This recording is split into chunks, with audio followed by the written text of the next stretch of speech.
kebanyakan orang ketika bilang, wah kalau UMR harus dikasihani, terus kemudian harus berhemat. Saya punya pandangan berbeda sebenarnya. Kamu pengen tetap dikasihani atau kamu yang pengen lompat?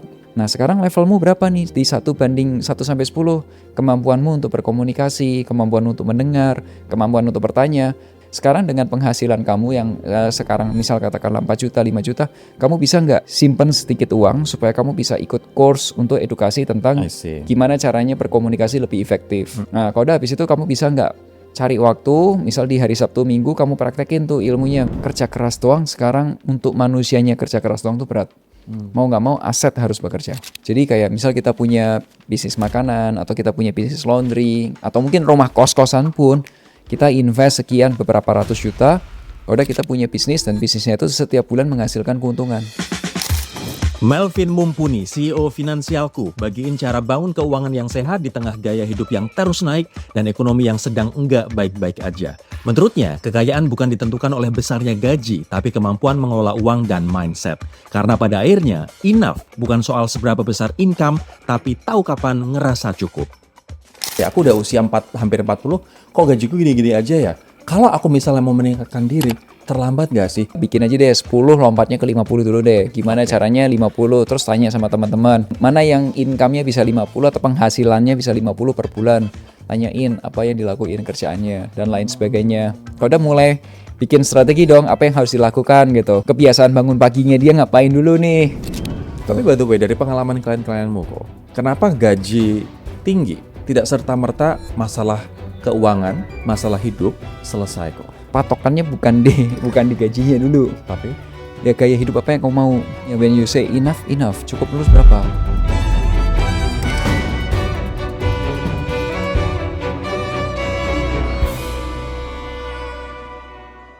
Gue sekarang akan ngobrol dengan a regular to our show, Ko Melvin Mumpuni, CEO dari Finansialku. Ko Melvin, apa kabar Ko? Kabar baik, thank you. By the way, ketika Presiden ngomong orang desa nggak pakai dolar, lo kaget atau gimana reaksi lo Ko? Gue ketawa sih.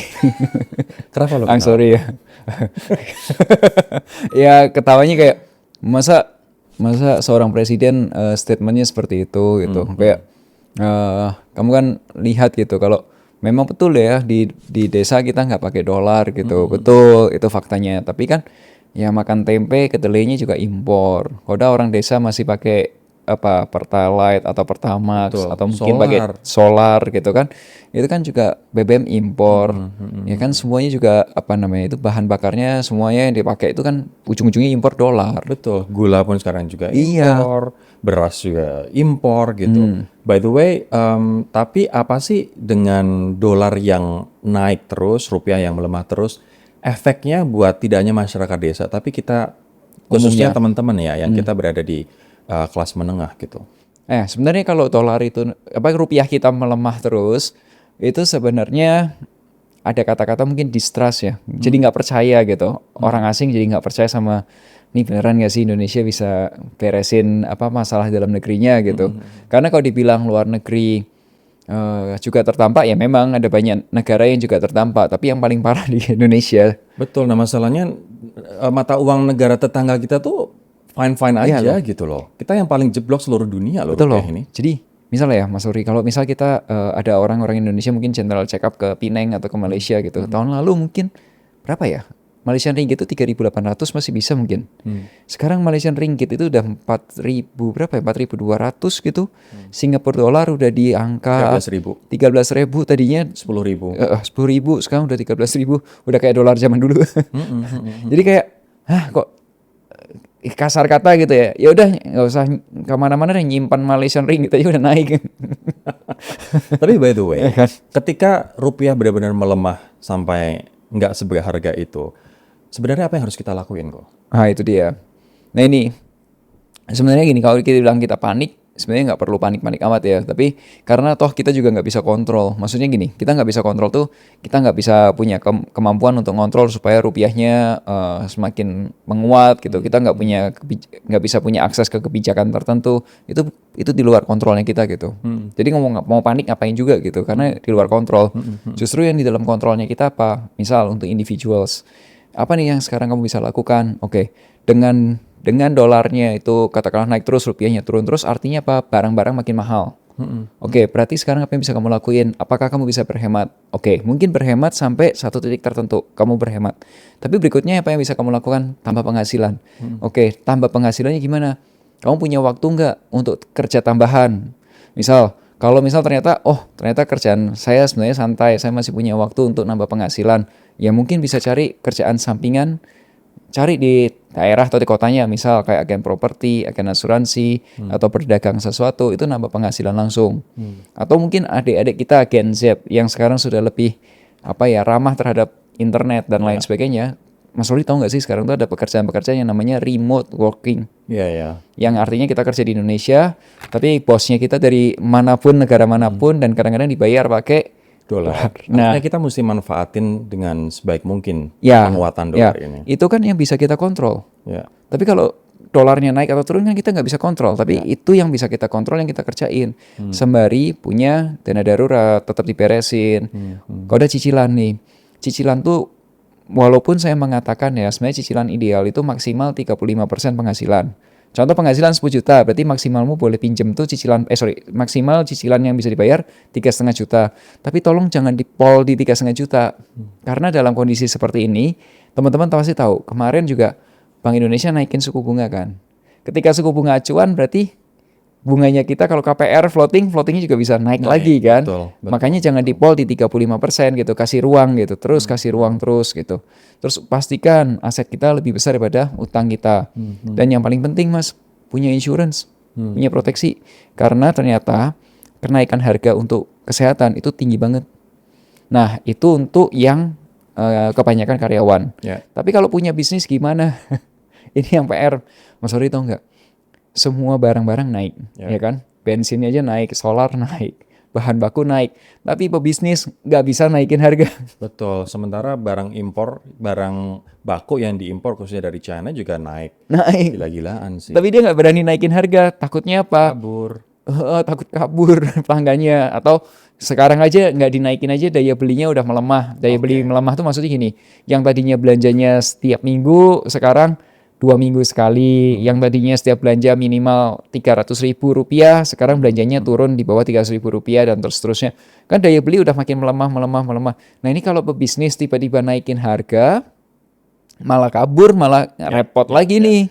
Tapi menarik banget sih, lo tadi bilang bahwa berarti kita harus memaksimalkan apa yang bisa kita kontrol kan kok. I think, karena stoik ya. Karena stoik, betul-betul. Tapi sebelum gue nanti akan ngebahas apa yang bisa kita lakukan untuk memaksimalkan hal yang bisa kita kontrol berdasarkan tingkatan penghasilan kita, aku pengen tanya dulu. Ada satu influencer cukup besar di YouTube, di TikTok, yang mengatakan bahwa justru malah dengan rupiah melemah, itu tuh kita malah untung, kita malah bisa, Indonesia bisa lebih kaya, karena dengan ekspor, nanti kita bisa dapat uang lebih banyak. Dan ini akan memperbaiki, ibaratnya, surplus ekspornya lebih tinggi daripada impornya gitu. Lo setuju nggak dengan pendapat ini? In a way, itu ada benarnya, tapi tidak 100%. Itu ada benarnya, tapi nggak 100%. Jadi gue nggak 100% setuju. Kenapa? Gini, Mas Rory. Mas Rory tahu nggak barang-barang apa yang diimpor dari Indonesia ke luar negeri? Batu bara, karet, kayu, mungkin veronical ya kan? Sumber daya alam semua kan? Sumber daya alam semua, SDA. Iya, tahu nggak? Dan kebanyakan yang mentah. Betul, mentah. Tahu nggak kemarin ketika ada Pak Presiden melakukan pidato di acara 1 Juni kalau nggak salah atau sebelumnya ya. Kesaktian Pancasila. Ya, saya lupa ya, mungkin Kesaktian Pancasila itu mengatakan bahwa sekarang ada Danantara sumber daya apa gitu ya, perusahaan yang untuk satu pintu ekspor. Betul. Ya, itu hantem ekspor kita loh. Hantem ekspor kita tuh maksudnya bukan berarti itu jelek. Saya nggak ngomong itu bagus atau jelek, tapi orang-orang dari yang luar negeri itu lihatnya, oh ini ada peraturan baru apa nih? Kok kita belum dikasih sosialisasi tiba-tiba ada peraturan ini?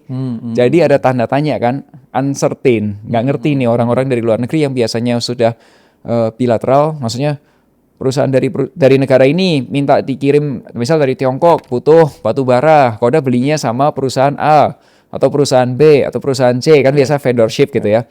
Sekarang ada peraturan baru, kok ada yang dari luar negeri mikir dong, ini aturannya apa, Betul. ada undang-undangnya yang mana, kita pelajarin dulu, jangan sampai kita nyalahin.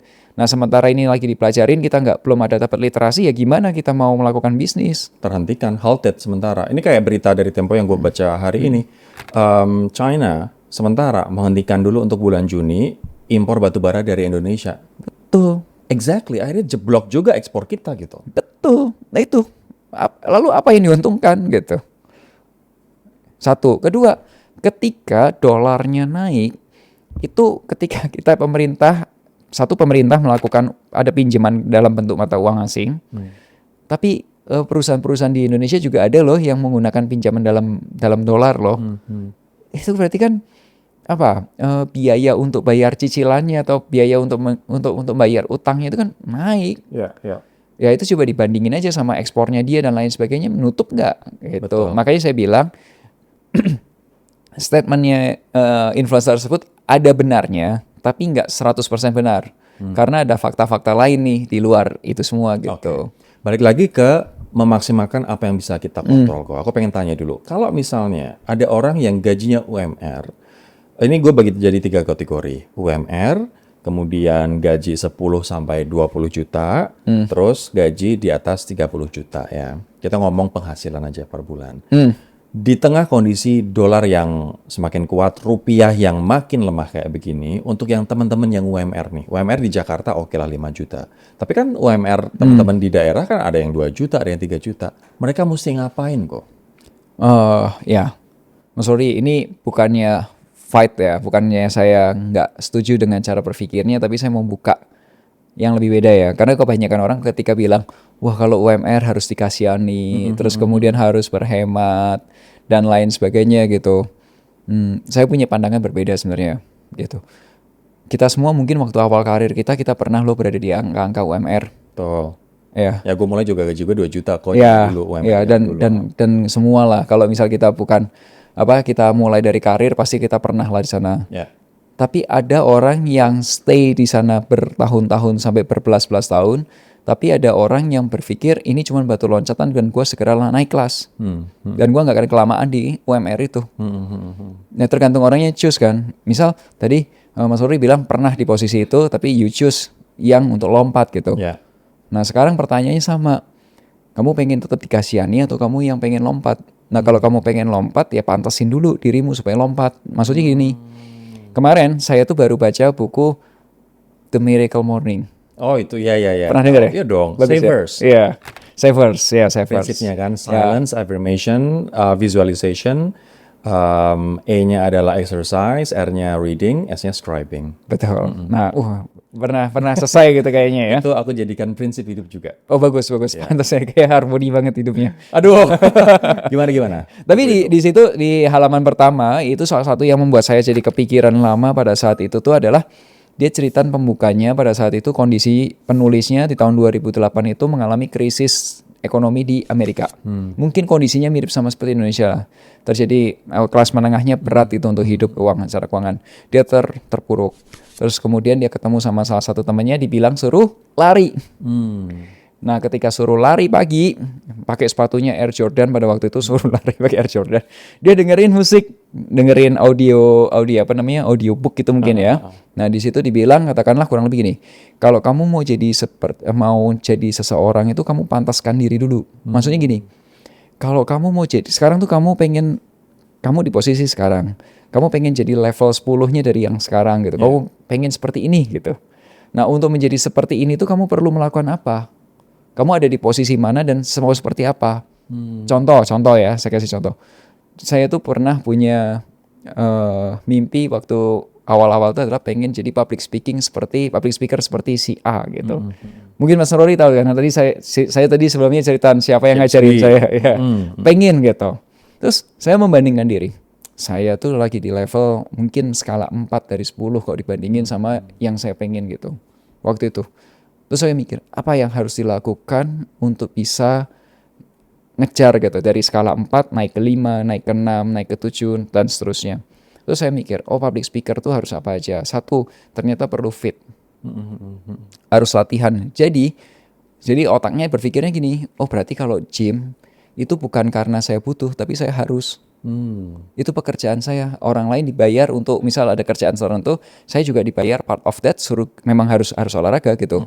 Nggak bisa enggak gitu, kecuali kamu sakit, ya kamu nggak bisa olahraga. Tapi kalau enggak, kamu harus olahraga. Bukan karena kamu butuh, tapi kamu dibayar untuk itu. Terus kedua, bikin konten. Bikin konten tuh bukan karena sesuatu untuk marketing atau apa, bukan, karena kamu memang dibayar untuk melakukan itu gitu. Karena mau jadi kesana kan, kalau udah baca buku juga ya perlu. Saya memang harus baca buku setiap hari. Tujuannya karena memang itu my job gitu. Nah begitu juga kalau orang yang mau dari UMR mau lompat gitu, dia pengen penghasilan berapa? Misal sekarang UMR 5 juta, terus angan-angannya dia pengen punya penghasilan 15 juta per bulan gitu. Orang yang punya penghasilan 15 juta itu seperti apa? Misal, oh teman-teman saya yang 15 juta kebanyakan itu orang-orang yang jago jualan. Bisa berkomunikasi dengan efektif. Nah sekarang levelmu berapa nih? Di 1 banding 1 sampai 10. Kemampuanmu untuk berkomunikasi, kemampuan untuk mendengar, kemampuan untuk bertanya. Ternyata kemampuanmu baru 4 nih. Oke, sekarang dengan penghasilan kamu yang sekarang misal katakanlah 4 juta, 5 juta, kamu bisa nggak simpen sedikit uang supaya kamu bisa ikut course untuk edukasi tentang gimana caranya berkomunikasi lebih efektif. Nah, kalau udah habis itu kamu bisa nggak cari waktu, misal di hari Sabtu Minggu kamu praktekin tuh ilmunya. Misal belajar komunikasi sama Mas Rory nih, gimana caranya berkomunikasi yang lebih efektif. Terus pakai ilmunya di hari Sabtu sama Minggu praktekin jualan. Nah, jualan misal let's say jualan apa? Jualan properti gitu. 1 kali properti closing misal dapat tambahan 1 juta, 2 juta atau mungkin lebih. Itu kan artinya dia sudah memilih untuk keluar dari UMR. I see. Artinya strategi yang paling realistis untuk dilakukan teman-teman yang gajinya UMR adalah memantaskan diri dulu, meningkatkan kemampuan diri untuk selanjutnya keluar dari level UMR ini. Ya, seandainya dia memutuskan dia pengen keluar. Tapi kalau seandainya dia pengen dikasihani, it's okay. Stay there. Tapi aku yakin sih, audience room for improvement, improvers adalah orang-orang yang tidak mau dikasihani dan mau berjuang buat keluar dari lingkaran UMR. Oke, so tingkatin diri dulu nih untuk teman-teman UMR. Nah, tapi kalau misalnya teman-teman UMR yang dia merasa terlambat sadar, aku udah usia 30, kok gajiku gini-gini aja ya? Aku udah usia hampir 40, kok gajiku gini-gini aja ya? Kalau aku misalnya mau meningkatkan diri, terlambat nggak sih? Ngejarnya kejauhan nggak sih, Ko Melvin? Kejauhan atau enggak menurutku tergantung sejauh apa namanya yang mau dikejar level 10-nya kayak apa kan ya. Ya jadi gini aja sebenarnya. Bikin beberapa step aja. Beberapa step itu misal gini, sekarang misal let's say income-nya 10 juta. Udah mikirnya pengen 100 juta pertama setiap bulan gitu. Ya kalau misal itu kejauhan ya udah bikin aja deh 10 lompatnya ke 50 dulu deh. Gimana caranya 50, terus tanya sama teman-teman. Ya, teman-temanmu mana yang income-nya bisa 50 atau penghasilannya bisa 50 per bulan. Tanyain apa yang dilakuin kerjaannya dan lain sebagainya. Kalau udah mulai bikin strategi dong apa yang harus dilakukan gitu. Kebiasaan bangun paginya dia ngapain dulu nih. Mungkin yang income-nya sebulan 50 juta rupiah per bulan itu bukan orang-orang yang pagi-pagi lihat WhatsApp, tapi lihat apa, misal apakah dia tadi savers itu ya, salah satunya mungkin meditasi dulu, atau melakukan afirmasi, atau apapun itu. Nah, ikutin di situnya. Tapi ini juga yang dilakukan oleh ada film The Pursuit of Happiness. Oh iya, tahu. Dia tanya sama broker saham yang sukses ya kan, kok punya mobil Ferrari warna merah, apa sih pekerjaan kamu? Terus si orang ini bilang, aku adalah broker saham. Dari situ dia terobsesi, dia pengen jadi seperti orang yang dia tanyain itu, dia kerja keras, dan akhirnya dia awalnya juga susah payah tuh, tapi terus akhirnya berhasil dan sekarang jadi salah satu broker saham tersukses di Amerika, dan bahkan kemarin belum lama ini beberapa tahun yang lalu ya sempat ke Indonesia untuk sharing pengalaman. Luar biasa. Iya. Dari bertanya apa sih yang bikin kamu kaya sama dia di kopi cara-caranya. Oke. Gitulah. Itu menarik. Itu teman-teman yang bergaji UMR ya. Nah, bagaimana sekarang dengan teman-teman yang masih kelas menengah tapi gajinya di atas UMR ya mungkin 6 juta sampai batasan tadi 20 juta kok. Dia mungkin ngapain? Mungkin kalau sampai di 20 pertama itu bisa dilakukan dengan cara yang sama. Karena untuk mendapatkan 20 juta pertama itu dengan kerjaan kayak jualan, kayak dagang, kayak misal kayak agent insurance, agent property, atau mungkin juga kerjaan remote workers yang apa atau istilahnya apa? Assistance tuh. Personal assistance itu 20 juta itu masih possible. Oke. Masih possible. Artinya ketika gaji kita saat ini masih di bawah range 20 juta, kita tetap harus ningkatin kemampuan diri dan nyari pekerjaan tambahan gitu. Itu masih possible. Untuk seorang personal assistant yang tadi online itu mungkin bisa dapat sekitar 10 jutaan loh, sorry. Kalau dia punya kerjaan lain di Indonesia, mungkin tambahan 5 juta, berarti dia udah ngumpulin 15 juta. Oke. Tapi kalau kerjaan yang misalnya sumbernya dari luar negeri, selain personal assistant, Ko Melvin ada pandangan apa lagi nih? Yang biar kita bisa digaji dolar. Itu saya sebut merek nggak apa-apa ya. Nggak apa-apa dong. Coba lihat di LinkedIn ya, LinkedIn. Coba lihat LinkedIn Jobs, itu tuh banyak banget spesifikasi tertentu, tapi memang kitanya harus memantaskan diri. Kita ngerti nggak kebutuhan mereka? Karena kan biasanya kalau di LinkedIn itu ketahuan tuh dibutuhkan orang yang punya kemampuan untuk ini, job desk-nya ini. Kalau udah bayaran, mereka tuh lucu, bayaran per jam atau bayaran per minggu. Bukan kayak Indonesia bulanan ya, betul. tapi bayaran per jam atau bayaran per minggu berapa dolar gitu. Nah itu tuh menarik, gitu. Atau kalau di dalam negerinya, ya cari aja pekerjaan-pekerjaan yang memungkinkan kamu bisa nggak usah pakai batas level tertentu gitu. Maksudnya itu gini, kalau kita jualan produk sendiri, mau jualan apapun lah, mau jualan contoh tadi kayak properti, insurance, atau mau jualan makanan, atau mau jualan macam-macam lah. Itu kan tidak ada limit atas. Oke. The limit is yours. Oke. Gitu. Jadi hajar aja untuk mencari pendapatan tambahan ya. Ini buat teman-teman yang gajinya di bawah 20 juta, ini ide yang bagus banget. Ini makanya tim-tim aku bebaskan mereka untuk kerja sambilan, go ahead. Asal tidak mengganggu ritme kerja utama, dan mereka akhirnya memanfaatkan produser aku jualan yang living. Terus dia juga suka just tip ya kan. Terus tiba-tiba dia juga update di story WhatsApp-nya gorengan lah, makanan lah gitu. Pokoknya Dana ini kreatif banget. Tim-tim aku yang lain juga kayak gitu. Kalau misalnya ada job lain di luar sana dan tidak mengganggu, kita masih bisa go ahead. Karena aku yakin banget zaman sekarang, apalagi di tengah rupiah yang semakin melemah, 10 juta tuh nggak ada artinya sih. Apalagi kalau kamu sudah berkeluarga, itu nggak ada artinya. Jadi berat.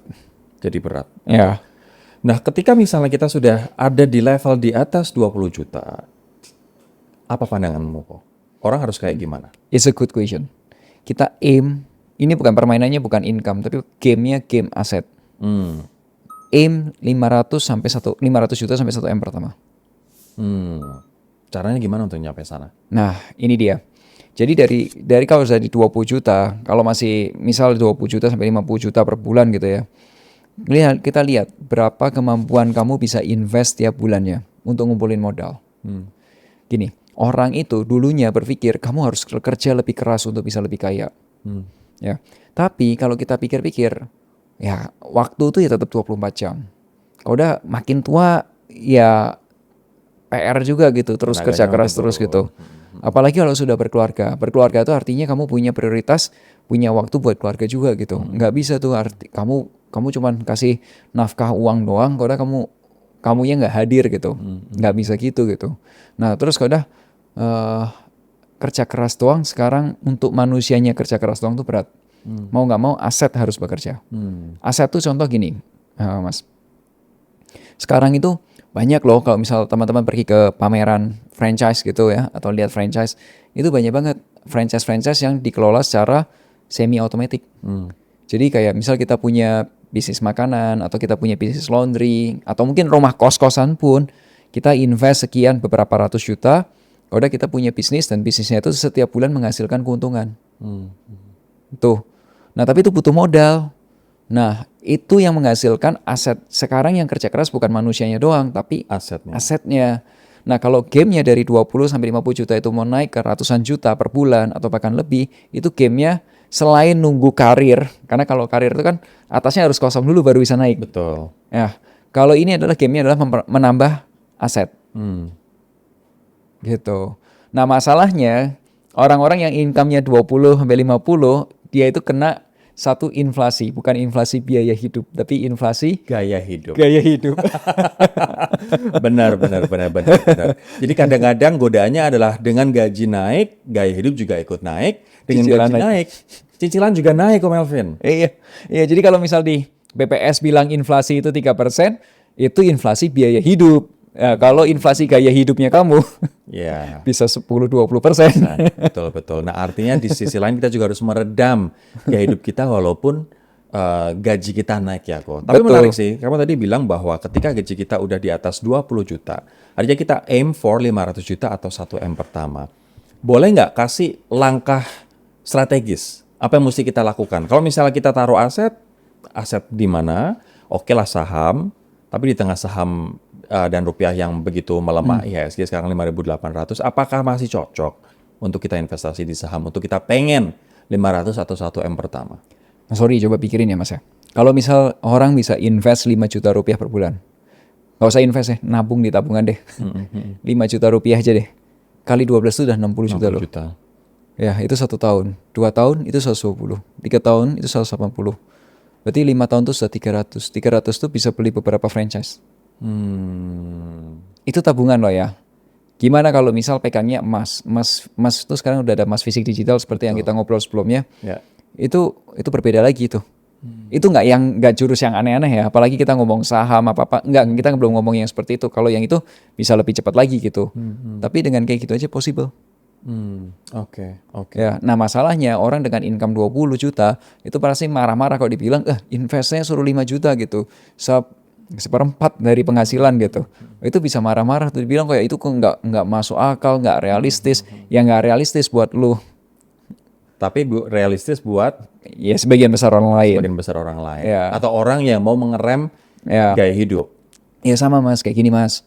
Misal nih ada orang yang mohon maaf ya overweight atau mungkin sudah obesitas 100 kilo. Udah ngobrol sama Mas Rory. Mas Rory saya mau turun berat badan, tapi olahraganya seminggu cuma sekali 1 jam. What do you think? Ya, bye. Aku jawab dia bye. ya. Padahal misal Mas Rory bilang lu nggak bisa sekali dong, seminggu sekali, seminggu minimal 3 kali latihan gitu. Iya. Oke. Nggak realistis Mas karena saya overweight, guys. Saya obesitas, sibuk gitu, nggak punya waktu gitu. Ya menurut Mas Rory, itu paling alasan lu gitu. Nah, itu bukan nggak realistis. Lu aja yang nggak bisa manage waktu lu gitu misal. Sama gitu. Nah makanya bilang mungkin nggak realistis buat kamu, tapi buat yang lain nggak.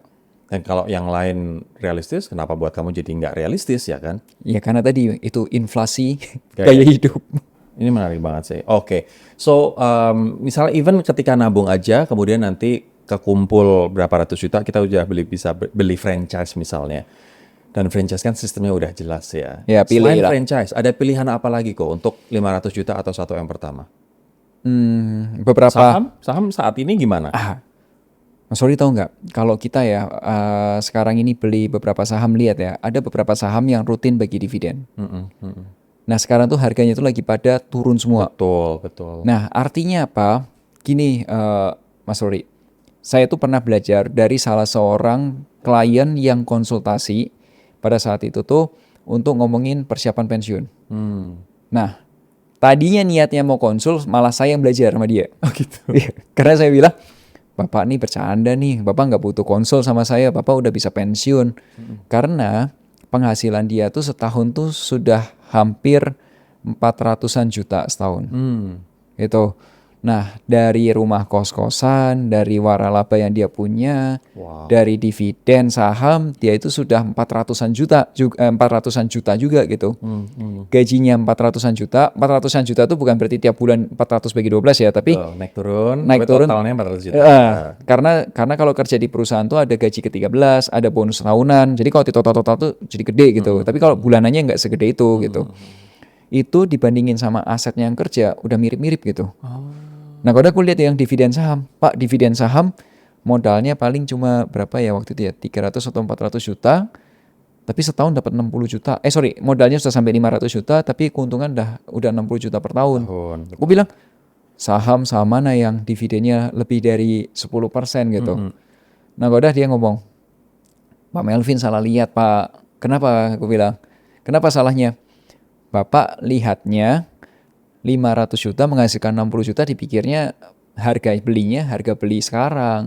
Padahal dia belinya dulu banget. Orang dia waktu konsul aja udah usia 53 tahun. Jadi dia beli harga yang jauh lebih rendah daripada harga sekarang saham ini. Bukan karena dia jago, tapi karena kebetulan ini udah 20 tahun. Iya, benar-benar sih. Apalagi kayak misalnya saham BBRI, sekarang udah 3.000 lebih dikit kecil. Bahkan aku nggak tahu deh update-nya, mungkin 2.900, I don't know. Cuman aku ketika reflect back, ketika ngelihat itu saham BBRI kemarin itu sempat menyentuh angka 4.000-an, hampir bahkan 5.000 pernah. Sekarang 3.000 gitu loh. Bahkan 3.000 kecil gitu kan. Ini kesempatan untuk nabung. Serok ambil kan. BMRI juga seperti itu, saham-saham blue chip. Tapi pertanyaannya kok, ketika ekonomi kita gonjang-ganjing begini dan saham terus turun, apakah kita bisa percaya? Jadi gini ya, kalau sekarang all in enggak sih, saya nggak bilang all in ya. Nggak bilang all in. Ya, tapi sekarang lebih selektif lah, pilih-pilih perusahaan yang mau diinvest berapa, kalau udah mulai masuk bertahap gitu. Karena IHSG turun, menurut saya, tapi bisa jadi mungkin ada beberapa pendapat berbeda ya. Menurut saya IHSG turun salah satunya ya karena investor-investor asing juga sudah mulai outflow. It means artinya dia sudah lihat kayak gini, cara berpikirnya asing itu kurang lebih gini Mas. Mungkin bisa ditambahkan kalau misal dari teman-teman di komen silahkan. Dia kan masuk ke Indonesia, itu kan uang aslinya kan dolar kan Mas. US dollar masuk. Nah kemudian dikonversi ke rupiah. Nah kalau udah diinvest ke saham-saham Indonesia. Hopefully pertumbuhannya saham yang dia invest tuh cukup gede, ketika dikonversi ke dolar masih untung. Betul ya? Nah sekarang kalau US dollar ke rupiahnya aja minusnya katakanlah sudah minus 10%, let's say year to date misal. Berarti kalau saham itu untungnya cuma 11%, berarti kalau dikonversi lagi berarti kan dia cuma untung 1%. Untuk menghasilkan return 1%, ngapain di tempat yang ada riski, yang berisiko. Betul. Kenapa nggak 1% masukin deposito aja deh? Iya, ongkang-ongkang kaki udah dapat 3-4%. Iya, orang asing kan berpikir gitu kan Mas. Sama seperti kita kalau mau invest ke negara lain gitu. Misal kita invest ke Jepang gitu. Ternyata let's say rupiah ke Jepangnya ternyata Japan Yen kalah sama rupiah sampai minus 5. Nah terus kemudian kita invest cuma dapat 6%. Lah cuma untung 1% berarti. Ya ngapain 1% lempar ke negara lain? Mendingan 1% invest aja, masukin deposito. Oke. Pasti orang mikir gitu. Tapi itu kan POV dari investor luar untuk masuk ke Indonesia. Tapi kalau kita investor lokal untuk invest di saham Indonesia, artinya nggak apa-apa beli, tapi harus selektif dan jangan all in ya. Bertahap aja ya. Saya kalau ditanya sampai turun kapan, kita juga nggak. Saya juga belum tahu sampai turunnya kapan. Beberapa kalau misal menggunakan pendekatan teknikal, memang ada beberapa support kuat di bawah. Cuma supportnya itu bakal ketembus atau enggak secara fundamental orang akan lihat kan pemerintahnya. Investor bisa percaya nggak sama pemerintah? Mohon maaf ya Bapak Ibu semua. Hari ini saya baca di salah satu Bloomberg tapi yang versi Inggris gitu. Itu nada-nadanya, tone-nya itu nggak believe gitu. Nggak percaya pada Indonesia. Ya, nggak believe-nya kenapa? Karena salah satu alasannya, ada beberapa alasan, tapi salah satu alasannya Indonesia dulu kenapa bahasanya mereka gini, dulu kenapa banyak yang percaya sama Indonesia karena Indonesia di bawah Kementerian Keuangan khususnya ya, fiskalnya ketat, jadi nggak boros-boros. Nah mereka nggak percaya dengan yang sekarang karena boros habis. Iya dianggapnya lebih cor-coran, lebih nggak seketat dulu lah istilahnya gitu. Wow, ya kita bisa melihat MBG, Koperasi Desa. Mungkin ada apa sekolah rakyat. Ya itu sebenarnya menurut saya Mas ya. Tapi correct me if I'm wrong karena Mas Rory kan juga jagonya komunikasi ya. Menurut saya gini, mungkin pemerintah punya banyak data yang sebenarnya itu program itu tuh cocok untuk menyelesaikan masalah gini-gini. Tapi karena komunikasinya kurang efektif, kita nggak tahu ini maunya apa, kenapa kok ujuk-ujuk ada solusi ini gitu. Problemnya tuh apa, konteksnya apa, ujuk-ujuk keluar ini. Kita tuh jadi bingung gitu. Dan ini tuh solusinya solusi yang mahal-mahal semua gitu. Tapi gini Ko Melvin, komunikasi yang cerdas, komunikasi yang clear itu juga butuh fundamental yang kuat. Ketika misalnya hanya kita memainkan di ranah komunikasi, ranah PR, ranah image, tapi fundamentalnya bobrok, akan susah untuk PR bersih-bersih ini gitu loh. Jadi ya PR bisa mengkomunikasikan, bisa mengcounter narasi, tapi sebatas itu. Tapi masyarakat kan nggak bodoh. Masyarakat bisa meng-cross-check counter narasi ini memang betul adalah refleksi dari kondisi sebenarnya atau tidak, itu masyarakat kan bisa ngecek. Betul. Nah sekarang masalahnya counter narasi sama kondisi real yang ada di dalamnya nggak cocok. Sehingga kerja dari PR untuk bersih-bersih dan komunikasi untuk menutup-nutup ini, eventually juga akan kebuka kedoknya juga gitu loh. Oh, berarti maksud Mas Rory kalau misal barangnya aslinya juga nggak bagus, itu yang ngerjain bersih-bersih juga ada batasnya. Susah juga gitu. Tukang bersih-bersih ada batasnya juga kok. Oke, menarik. Ya wes, berarti investasi di saham pun harus hati-hati dan ya udah bertahap gitu. Tapi gini, selama ini yang jadi primadona adalah saham-saham kayak BBRI, BMRI. Tapi ini aku juga kemarin sempat baca artikel yang ini aku nggak tahu realisasinya betul atau enggak, atau sekedar rencana atau sekedar wacana belum tahu. Rencananya adalah BUMN nggak usah kasih dividen ke pemerintah, tapi pemerintah dalam hal ini Danantara, tapi Danantara bisa minta injeksi dana kapanpun dan mungkin berapapun pada BUMN. Ya kan? Nggak usah lo bayar dividen pemerintah setiap tahun, tapi kalau pemerintah butuh duit, gue tinggal, gue butuh duit, lo injak ke gue. Gitu. Aku baca kemarin ini, aku nggak tahu ini apakah wacana, bener atau enggak, tapi ini menurutku ngeri kok. Ngeri buat aku yang invest di Bank Himbara, BBRI, BMRI, BNI ya kan, BBNI. Itu buat aku ngeri. Karena bank-bank ini selain dia harus ngebiayai program-program yang sangat mahal ini dengan hasil yang kita nggak tahu seperti apa, MBG, koperasi, dia juga ibaratnya di otak-atik sedemikian rupa gitu. Aku aja sekarang kalau invest di saham-saham bank dalam negeri, Himbara, aku takut kok Melvin. Nah, itu Mas Rory yang saya bilang. Ini masalahnya benar atau enggak kan Mas Rory juga belum firm kan. Informasi ini benar atau enggak kan belum firm. Tapi yang Mas rasakan sebagai seorang investor adalah nggak jelas nih, uncertainty. Nggak jelas nih, benar atau enggak rumornya gitu. Nah, itu yang bahaya. Makanya tadi saya bilang, komunikasi yang jelek itu menyebabkan kayak gini nih, jadi distrust. Karena Mas Rory bingung, jadi Mas Rory nggak pede invest di situ. Nah, sebenarnya kalau di komunikasinya itu sudah mulai dijelasin, dirapiin kan lebih enak gitu. Antara yes, no. Gitu. Kalau no, oke, lanjutin apa? Yes apa? Tapi jangan ujuk-ujuk ada isu terus bola panas lempar, isu bola panas lempar gitu. Itu yang bahaya sih sebenarnya, Mas. Ya aku ngerasa sekarang kebijakannya itu ujuk-ujuk. Iya, saya bilang aduh ini kayak startup deh. Kayak startup deh. Negara ini kayak startup gitu, ujuk-ujuk semuanya. Iya, manajemennya startup. Berarti saham juga menjadi salah satu opsi. Selain beli franchise.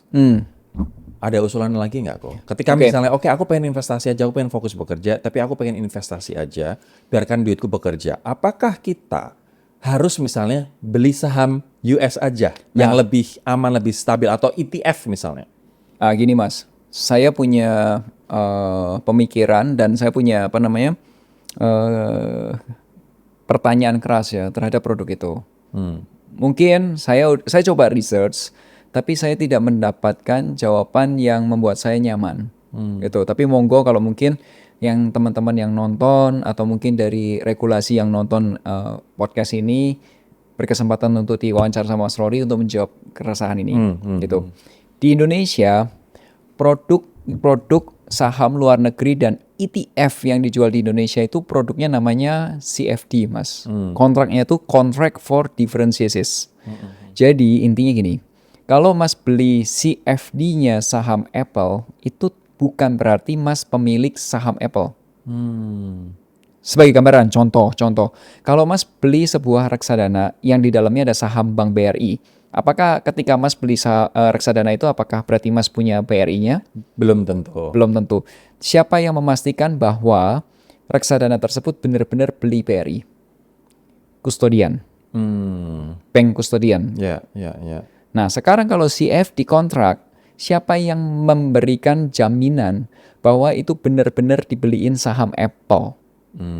Ini kita ngomongin ETF berarti ya? Enggak cuma ETF, CFD. Jadi barang-barang kalau teman-teman beli saham, misal saham Apple, saham Nvidia ya, dan Microsoft, dan juga ETF-nya. Oke.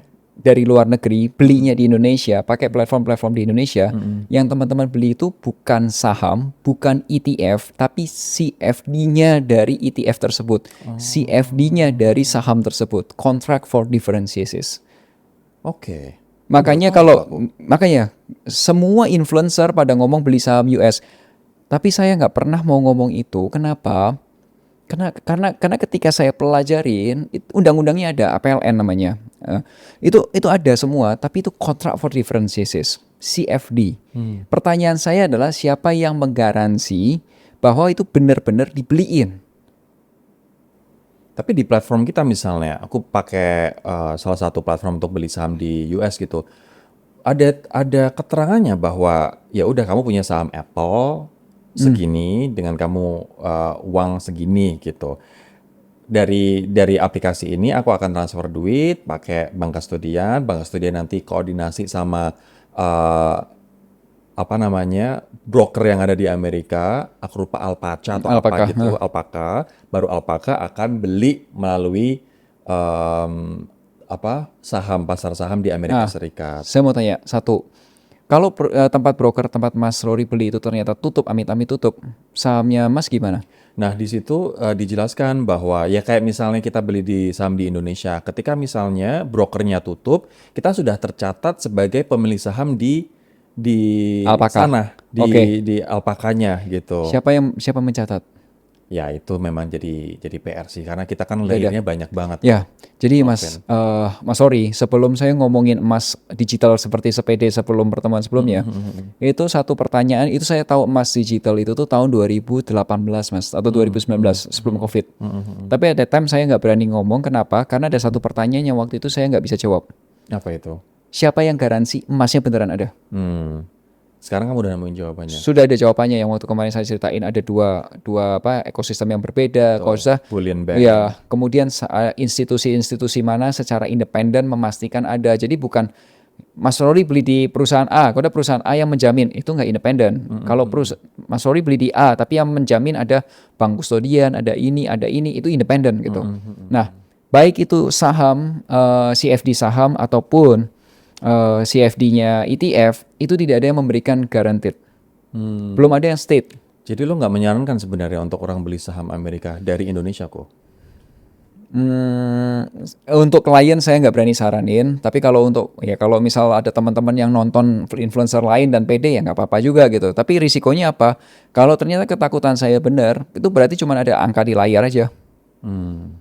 Ya bagus, ada ikonnya dan namanya perusahaannya. Kalau ada angkanya naik turun, dapat itu. Tapi apakah itu beneran ada atau enggak? Nggak ada yang garantit. Itu satu. Baru di perusahaan Indonesianya. Di Alpakanya, siapa yang menggarantit Alpakanya beneran beliin? Karena Mas beli saham US, Apple nggak perlu satu lembar saham, fractional juga bisa. Oke, siapa yang menggarantit? Siapa yang menggarantit itu? Nah, itu nggak ada.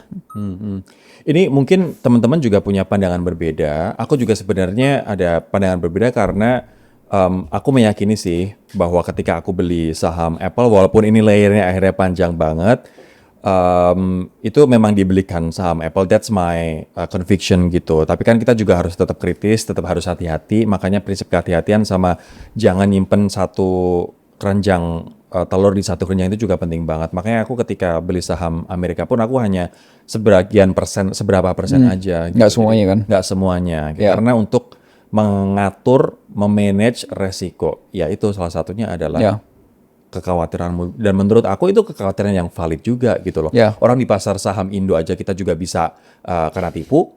Regulasi bisa berubah-ubah. Kan? Apalagi kalau misalnya yang kita beli saham Amerika. So that's valid. Yang dijamin sama yang saya tahu ya sejauh ini ya, tapi sekali lagi teman-teman, saya yakin pelaku-pelaku industri lebih ngerti.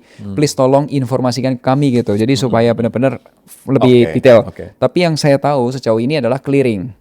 Jadi kalau misal Mas beli 1 juta rupiah, beli fraksional saham Apple gitu, secara clearing ada, oh ternyata Mas Rory keluar uang 1 juta rupiah dan akan mendapatkan fraksional sekian berapa dari saham Apple. Itu secara clearing ada. Tapi apakah beneran ini apakah beneran CFD-nya ini beneran dibeliin saham Apple? Sejauh ini saya belum menemukan. Oke. Itu. Oke, berarti kalau saham Amerika nggak kamu sarankan, untuk orang balik lagi ke pertanyaan tadi ya, aku harus invest di mana nih kok? Di tengah kondisi rupiah yang semakin melemah ini. Oke. Sejauh ini kalau saya selalu believe dengan cara berpikir OJK ya, 2L itu legal dan logis gitu. Nah yang legal itu cek, makanya itu concern saya pertama itu legalitas. Beneran nggak nih? Karena gini, orang-orang kan nanya ke saya, klien nanya ke saya, mereka berharapnya uangnya jauh lebih jelas dong, tidak sembarangan gitu. Makanya saya concern di situ. Nah, salah satunya sekarang yang saya pengen kasih tahu itu adalah gini. Ini industri yang terganggu at a time. Sekarang masih terganggu, tapi saya menemukan manajemen risikonya sekarang jauh. Industri ini lebih belajar lah dari kesalahan. Industri apa nih? Peer-to-peer lending. Hah? Peer-to-peer lending? Ya.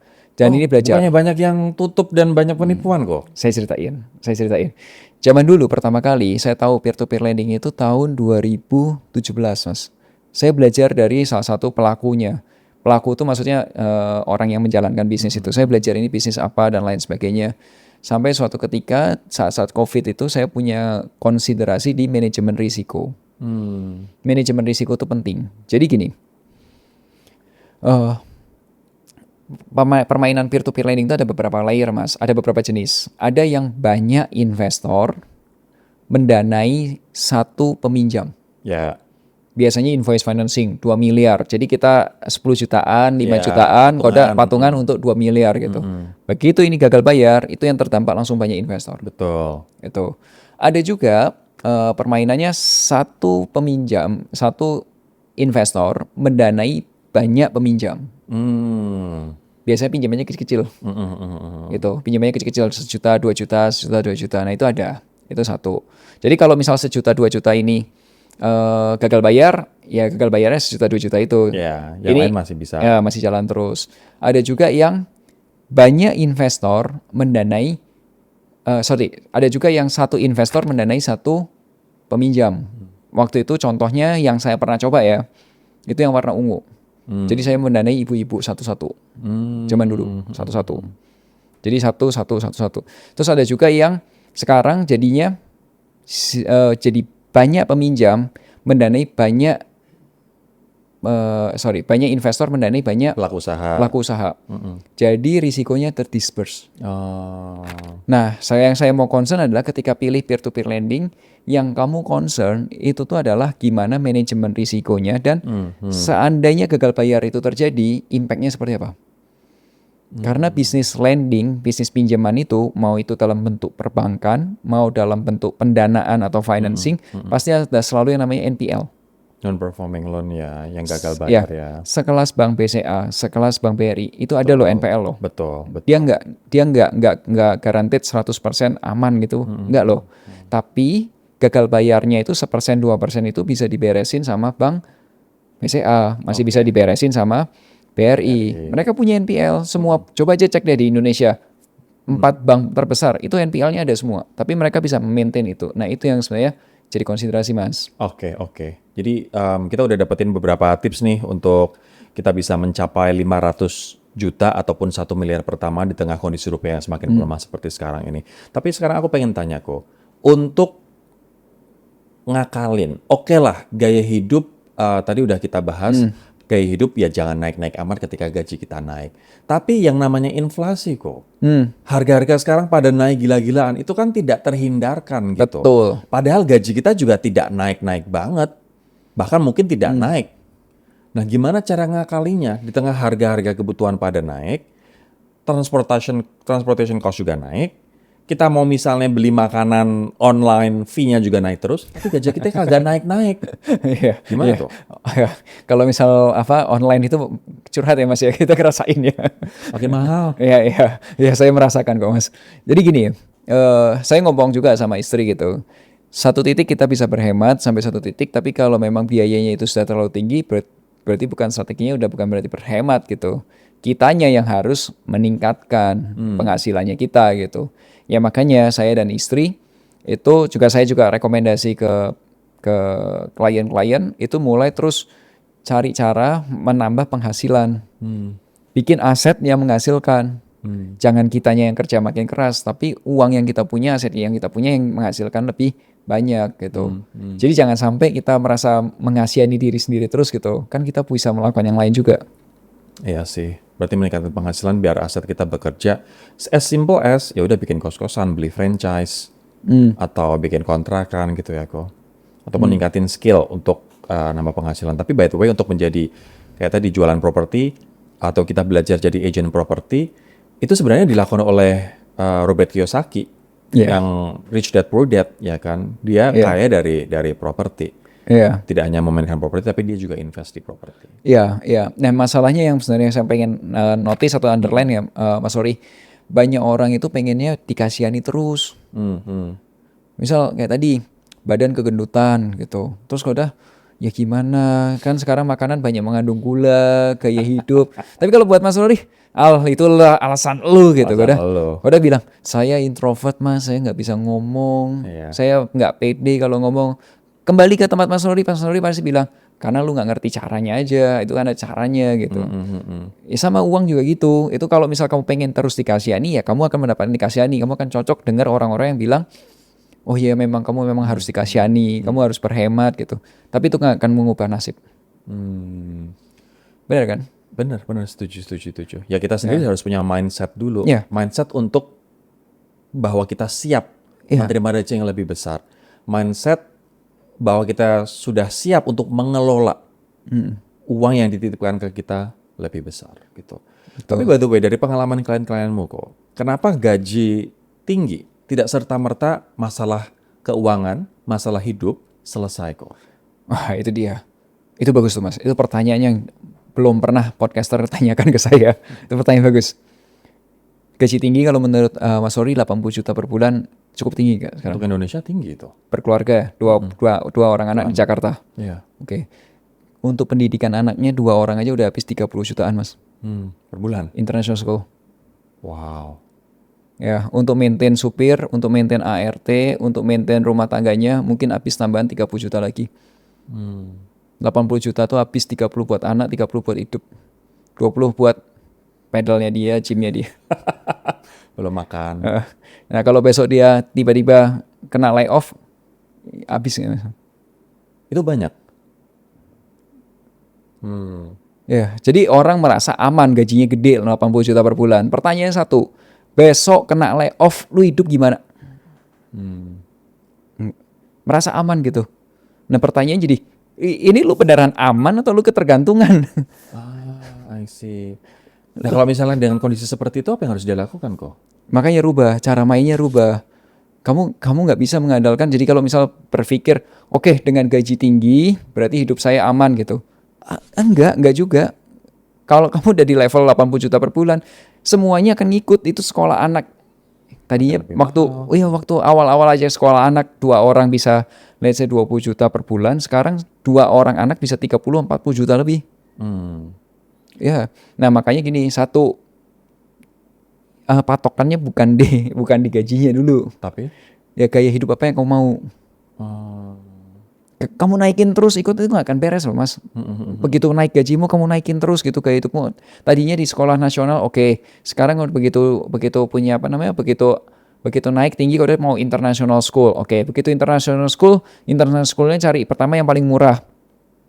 Honestly loh, orang-orang itu kalau yang kayanya belum sekaya itu masih kaya mendang-mending, dia nyari international school tapi international school yang paling murah gitu. Bukan yang paling bagus tapi yang paling murah. Yang penting international school. Iya, yang penting international school. Terus kalau udah habis itu gajinya naik lagi cari yang international school lebih mahal lagi gitu. Cara pikirnya gitu. Gengsi. Berarti gengsi atau gaya hidup ini naik beriringan dengan gaji. Ya. Harusnya gimana dengan gaji naik? When you say enough. Bukan masalah gajinya. When you say enough. Cukup lu berapa? Karena kalau begitu lu punya cukup, lu punya waktu lebih banyak, lu bisa melakukan apapun. Lu lebih bahagia. Gaji lebih gede itu belum tentu lebih bahagia, Mas. Bener banget lagi. Belum tentu bahagia. Tapi kalau lu punya waktu lebih banyak, lu bisa olahraga, lu bisa kalau misal sudah baca Miracle Morning tuh bisa bisa meditasi gitu. Affirmation, itu lebih bahagia. bisa punya waktu lebih banyak buat keluarga, bisa punya banyak waktu untuk sosial juga, itu bisa lebih bahagia. Jadi know when to say enough. Enough. Ya kalau kamu misal nih, aku bilang sama klienku, are you sure kamu sekolahin, kamu naikin terus sekolah-sekolahnya sampai international school terus waktunya dia usia udah 40-an, Mas. Mungkin kelahiran tahun 82, 83 lah, 1982, 83 sekitar segitu. Aku bilang, kamu punya 80 juta, kamu naikin terus untuk anak sekolah buat gini. Oke. Aku bilang, Pak, mohon maaf ya. Ini kamu punya energi gede, 80 juta rupiah per bulan. Kamu habisin tuh buat anak, habisin buat gini. Kamu nyiapin nggak buat kamu diri sendiri? Pensiunmu. Usiamu udah 40-an loh. Ya, walaupun milenial tapi dia udah 40-an. Nah, it means berarti kan kurang lebih 15 tahun sampai 20 tahun lagi kan akan selesai. Betul. Sehebat apapun kamu akan masuk di usia 60-an. Selesai gitu. Nah, kamu mengandalkan semua dari gaji. Jangan sampai ini. Kamu habisin energinya semua buat pendidikan yang gila-gilaan karena kamu nggak punya enough-mu. Terus kamu nggak punya uang buat pensiunmu. Nanti pensiunmu siapa yang bayarin? Anakmu. Iya. Tapi bagaimana kalau misalnya prinsipnya, ya buat aku anak adalah uang pensiunku. Ya, oke, kamu kasih tahu ke anakmu lah. Kasihan kali dia, akhirnya kagak minta, ya kan? Jadiin investasi buat ada pensiun pula. Iya, makanya aku bilang jangan sampai anak yang sekarang mungkin ya milenial pada umumnya yang kelahiran tahun 1980-an, 1996 itu punya anaknya itu tiap hari didoain, disekolahin bagus-bagus.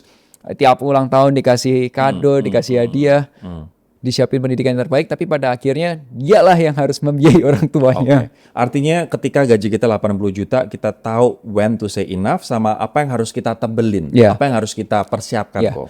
Ya, tapi nggak harus 80 juta ya. Maksudnya di gaji berapapun, you have to say enough gitu. Ada enough lu gitu. Oke. Tadi yang ditebelin adalah? Yang ditebelin apa? Apakah berarti dana pensiun dia atau dana darurat kah atau gimana tuh? Tetap kalau masih di usia-usia muda, di awal-awal itu pastikan pondasi tetap kuat. Jadi mau dalam kondisi usia berapapun, pastikan dana darurat tuh tersedia 6-12 kali pengeluaran, cicilan jaga di maksimal 35%, aset lebih besar daripada liability, punya insurance, itu wajib. Nah setelah itu game-nya adalah cepatan punya modal supaya bisa beli aset yang menghasilkan uang buat kita. Itu adalah jalan untuk nanti mau pensiun dini, monggo silahkan. Gitu. Oke. Itu. Tapi ini sebelum ke segmen berikutnya ya. Menurut Ko Melvin, untuk bisa hidup layak di Jakarta, satu orang itu berapa juta? Kemarin tuh riset dari mana ya? Saya lupa. Saya tuh baca dari online, itu ada riset yang mengatakan range-nya di 10 sampai 15 gitu ya. Per orang? Iya. Atau mungkin per keluarga ya. Kemarin saya lihat riset itu gitu. Karena kembali lagi kalau hidup di Jakarta kan pilihan ya. Maksudnya pilihan itu gini. Siapa yang mengharuskan kamu harus di Jakarta gitu. Ya kalau kamu mau di Jakarta, mau di kota besar, konsekuensinya kamu hitung. Dan siapa yang mengharuskan kamu misalnya tinggal di apartemen? Ya. Atau beli properti? Ya, ada nggak orang yang mengharuskan? Kalau nggak ada yang mengharuskan, oke. Kalau kamu sudah cukup dewasa untuk memutuskan, ya tahu dong konsekuensinya apa. Bukan berarti nggak boleh ya, bukan berarti bagus atau jelek, tapi konsekuensi. Ya. Oke, yang lebih berbahaya sebenarnya tidak punya uang atau tidak punya rasa cukup? Tidak punya rasa cukup. Kenapa itu? Karena berapapun yang didapat nggak pernah berterima kasih kalau nggak pernah punya rasa cukup. Dikasih Tuhan, dikasih kesempatan doa, minta sama Tuhan, Tuhan tolong naikin penghasilan saya dari yang 5 juta udah naik 10 juta. Nggak pernah cukup, nggak akan pernah terima kasih. Dikasih 10 juta masih kurang lagi.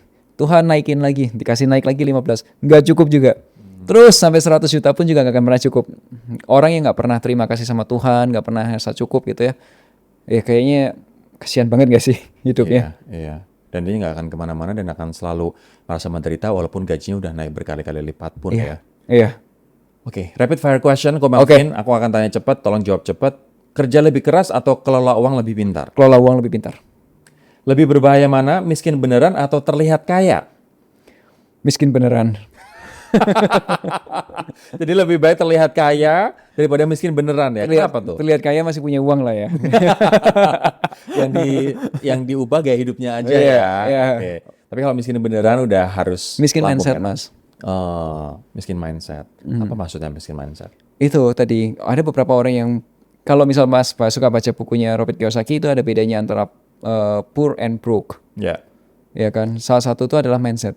Broke is temporary, poor is eternal, kata Iya. Robert Kiyosaki. Itu dia. Berarti broke atau bokeh ini sementara di mana kita bisa keluar dari situasi ini, tapi kalau miskin itu abadi karena Iya. itu berkaitan dengan mentalitas dan mindset. Yes. Nice.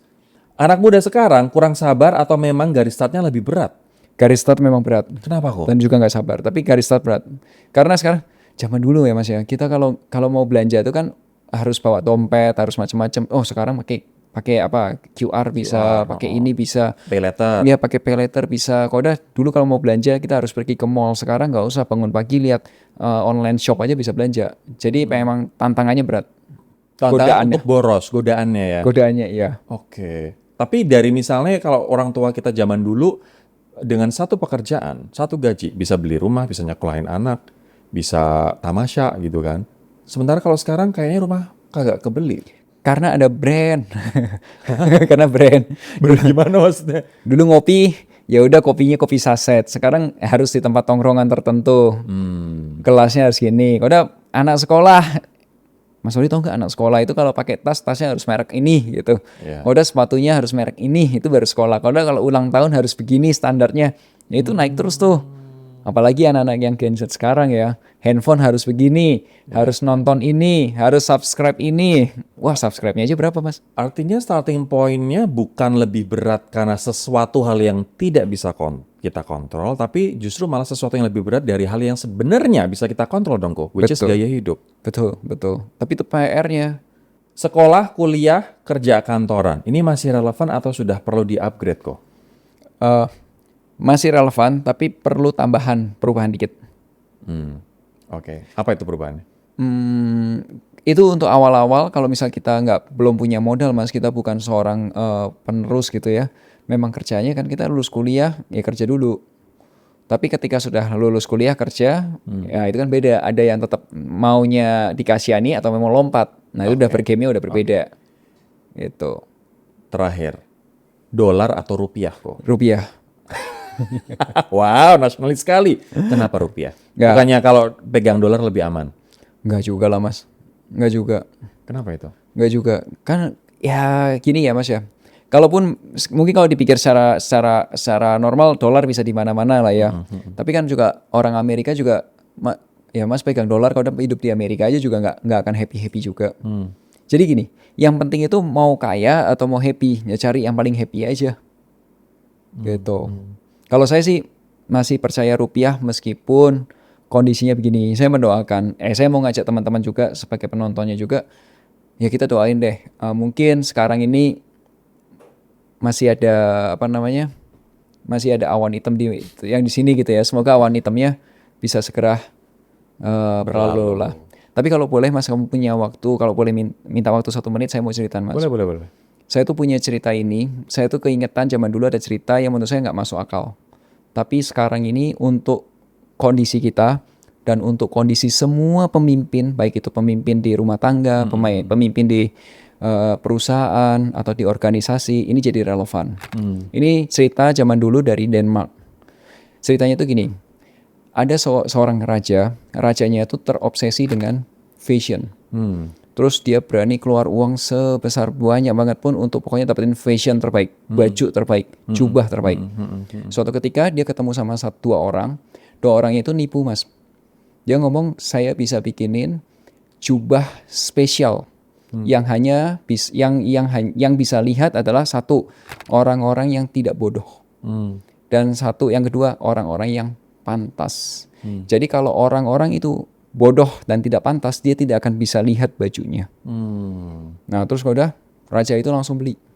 Saya mau beli, udah minta dibikinin, dijadiin. Kalau udah menterinya, coba kamu menterinya, salah satu menterinya suruh datang sana, lihat ada nggak?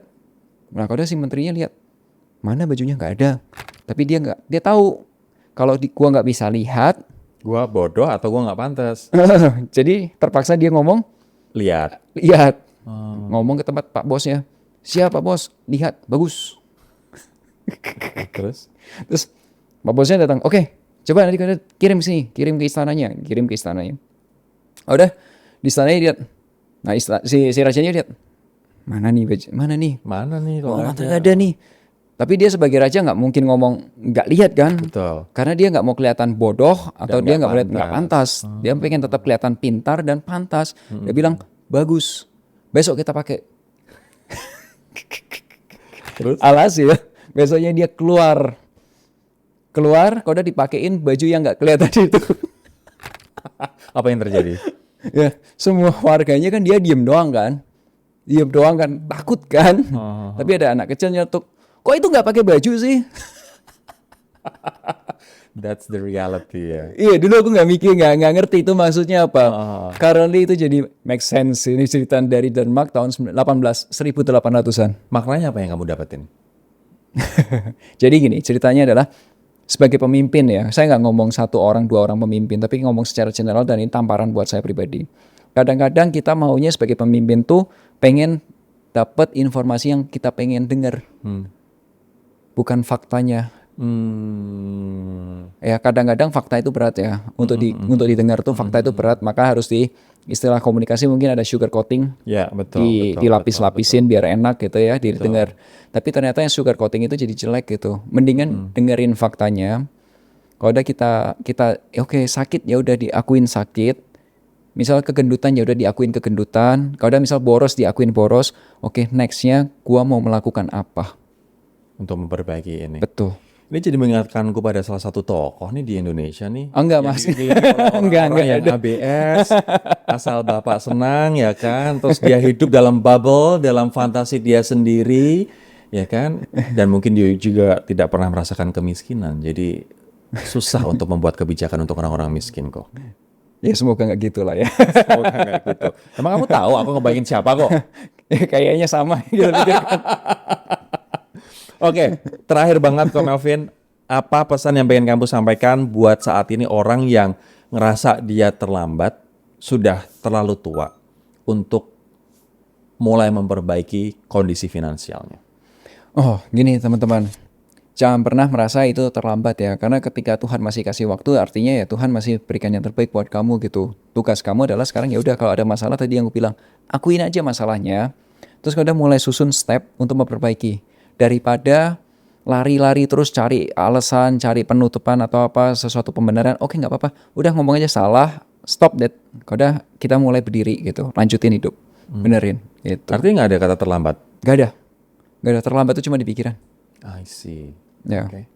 Thank you Melvin buat thank you. waktunya. Semoga ini bermanfaat banget buat improvers atau teman-teman yang menyimak ini dan menjadikan motivasi buat yuk kita bisa better financially di usia berapapun kita saat ini berada.